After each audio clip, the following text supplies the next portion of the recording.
Assalamualaikum warahmatullahi wabarakatuh. Perkenalkan, nama saya Dania Mutiara Putri, NPM 1903010818, jurusan Ekonomi Syariah kelas E. Mata kuliah siswa dengan dosen pengampu Ibu Nurul Mahmuda. Di sini saya akan menjelaskan materi UAS tentang manajemen infak. Infak berasal dari kata anfaka, yang berarti mengeluarkan sesuatu untuk kepentingan sesuatu. Sedangkan menurut terminologi syariat, infak berarti mengeluarkan sebagian dari harta atau pendapatan penghasilan untuk suatu kepentingan yang diperintahkan ajaran Islam. Infak adalah mengeluarkan harta dengan sukarela yang dilakukan seseorang. Allah memberi kebebasan pemiliknya untuk menentukan jenis harta. Berapa jumlah yang sebaiknya diserahkan? Setiap kali ia memperoleh rezeki, sebanyak yang ia kehendakinya. Ada pula pendapat yang mengatakan, secara bahasa, infak bermakna keterputusan dan kelenyapan. Dari sisi leksikal, infak bermakna mengorbankan harta dan semacamnya dalam hal kebaikan. Dengan demikian, kalau kedua makna ini digabungkan, maka dapat dipahami bahwa harta yang dikorbankan atau didermakan pada kebaikan itulah yang mengalami keterputusan atau lenyap dari kepemilikan orang yang mengorbankannya. Menurut istilah, infak berarti mengeluarkan harta yang thayyib, baik, dalam ketaatan atau hal-hal yang dibolehkan. Infak juga diartikan pengeluaran sukarela yang dilakukan seseorang. Setiap kali ia memperoleh rezeki, sebanyak yang ia hendakinya. Selanjutnya, yang dimaksud dengan mengeluarkan atau membelanjakan harta, tentunya hal ini berbeda dari pemahaman masyarakat terhadap pengertian infak. Hal ini dikarenakan pengertian infak secara etimologi yang berasal dari kata bahasa Arab masih sangatlah umum.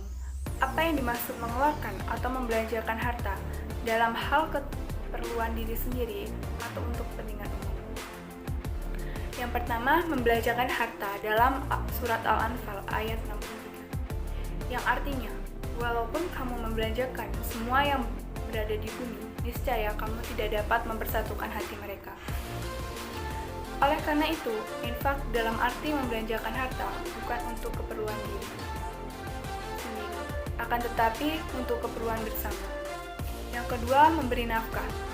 Kata infak ini juga berlaku ketika seorang suami membiayai belanja keluarga atau rumah tangganya. Dan istilah baku dalam bahasa Indonesia sering disebut dengan nafkah. Kata nafkah tidak lain adalah bentuknya dari kata infak.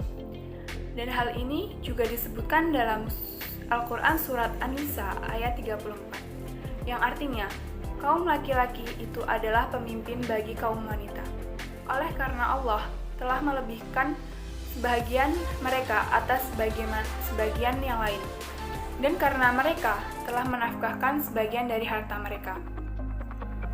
Berdasarkan pengertian tersebut, maka setiap pengorbanan, pembelanjaan harta, dan semacamnya pada kebaikan disebut al-infak.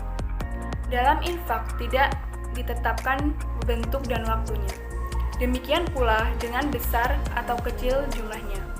Tetapi infak biasanya identik dengan harta atau sesuatu yang memiliki nilai barang yang dikorbankan. Infak adalah jenis kebaikan yang bersifat umum. Berbeda dengan zakat. Jika seseorang berinfak, maka kebaikan akan membeli pada dirinya. Tetapi, jika ia tidak melakukan hal itu, maka tidak akan jatuh kepada dosa, sebagaimana orang yang telah memenuhi syarat untuk berzakat, tetapi ia tidak melaksanakannya. Syariat telah memberikan panduan kepada kita dalam berinfak, agar yang pertama, menginfakkan harta yang kita miliki. Quran Surat Al-Taqabun ayat 16. Yang kedua, menginfakkan menurut kemampuannya. Quran Surat At-Talaq ayat 7. Yang ketiga, harta yang dibelanjakan hendaknya harta yang baik. Quran Surat Al-Baqarah ayat 267. Yang keempat, tidak berlebihan, israf, dan tidak pula kikir. Quran Surat Al-Furqan ayat 67. Yang terakhir, jangan boros dalam menghambur-hamburkannya. Surat Al-Isra ayat 26. Mengenai pengelolaan infak, sudah tercakup kepada pengelolaan zakat. dengan adanya banyak lembaga, baik yaitu diatur oleh negara maupun masyarakat. Begitupun dengan pengolahan sedekah yang akan dibahas berikutnya. Ia juga tercakup dalam lembaga-lembaga itu. Demikian penjelasan dari saya, kurang lebihnya saya mohon maaf.